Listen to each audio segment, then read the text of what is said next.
What's up guys, welcome to another video. Today I'm going to show you how to do a factory carrier unlock. I have unlocked hundreds of phones using this method and for me it's my favorite. It works perfectly.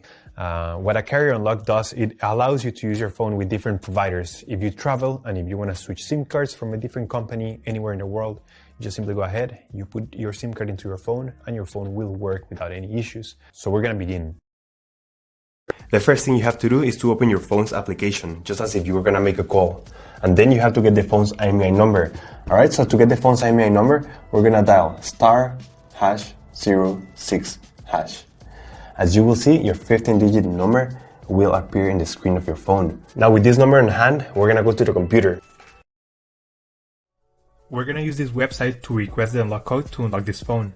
So first you need to fill in the information about the phone you want to unlock in this form. Processing times may always vary, so be very patient. It may be very fast sometimes, but sometimes it may also take a little bit longer, so just keep that in mind. Okay, so after you have waited the estimated amount of time, you're gonna get an email, and I'm gonna show you how the email will look like.